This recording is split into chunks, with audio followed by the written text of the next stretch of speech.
भक्ति में ना ही धन चाहिए ना ही बड़ा नाम, बस सच्चा प्रेम चाहिए। और जब भक्त का प्रेम माँ की शक्ति से जुड़ जाता है तो चमत्कार नहीं करुणा प्रकट होती है। आज हम सुनेंगे भक्त का प्रेम और माँ की शक्ति। माँ वैष्णो देवी सिर्फ एक देवी नहीं, वो शक्ति की मूर्ति है, पर साथ ही ममता और प्रेम की प्रतिमा भी है। उनकी कृपा पाना आसान नहीं, पर उनके हृदय तक पहुंचना भी मुश्किल नहीं। बस एक सच्चा भाव, एक निस्वार्थ प्रेम चाहिए। माँ ने हमेशा उसी भक्ति की सुनी जिसके मन में छल नहीं, बस समर्पण था। उत्तर भारत के एक छोटे से गांव में रघु नाम का बालक रहता था। वह गरीब था, माँ बाप नहीं थे, पर हर रोज़ मिट्टी से माँ की मूर्ति बनाकर उसके सामने फूल चढ़ाता और कहता, माँ आज भी आ जाओ ना। लोग हंसते, पर वह रोज़ यही करता। एक दिन गांव में महामारी फैली, रघु बीमार हुआ तो किसी ने कहा अब तो ये बच नहीं पाएगा। लेकिन उसी रात एक महिला सफ़ेद साड़ी में आई, उसके माथे पर हाथ रखा और कहा, बेटा अब तो ठीक हो जाएगा।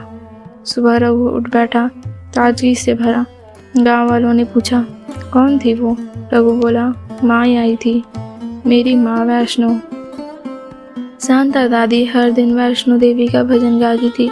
आंखें कमज़ोर थी, चल नहीं सकती थी, पर उनकी इच्छा थी एक बार माँ की गुफा में दर्शन कर लूँ। परिजनों ने कहा, अब उम्र हो गई है, कैसे जाओगी? उन्होंने कहा, माँ को मेरा प्रेम बुला लाएगा। नवरात्रि की सप्तमी को वह अपनी जगह बैठकर माँ का ध्यान कर रही थी। आंखों में आंसू थे, आवाज़ काँप रही थी, माँ आओ ना। और तभी हवा चलने लगी। कमरे में माँ की तस्वीर से पुष्प गिरा और एक तेज प्रकाश फैला।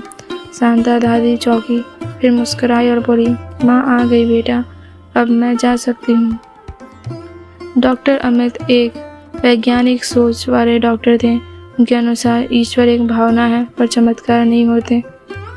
उनकी पत्नी माँ वैष्णो की भक्त थी। नवरात्रि में वो गुफा यात्रा पर जाना चाहती थी। डॉक्टर अमित ने मजाक उड़ाया, लेकिन उसी रात उनके बेटे की तबीयत बिगड़ गई। सारे टेस्ट दवाएं कुछ असर नहीं कर रही थी। पत्नी ने माँ से प्रार्थना की, माँ इन्हें एक बार अनुभव करा दो। अगली सुबह बच्चा खुद चलकर बोला, पापा माँ आई थी, उन्होंने मुझे ठीक कर दिया। डॉक्टर अमित अब हर साल माँ की यात्रा पर जाते हैं और कहते हैं, आज मैं डॉक्टर नहीं भक्त हूँ। माँ वैष्णो देवी हमेशा यही कहती है कि मैं वहाँ नहीं जहाँ धन है, मैं वहाँ हूँ जहाँ मन है।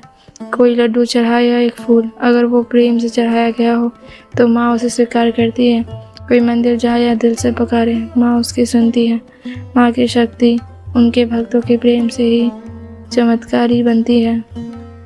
आज भी माँ की गुफा में लाखों लोग जाते हैं, कुछ मन्नतें मांगते हैं, कुछ धन्यवाद देने जाते हैं, कुछ सिर्फ माँ से मिलने जाते हैं। पर माँ सभी की सुनती है। भाषा नहीं देखती, जाति नहीं देखती, वो भावना देखती है।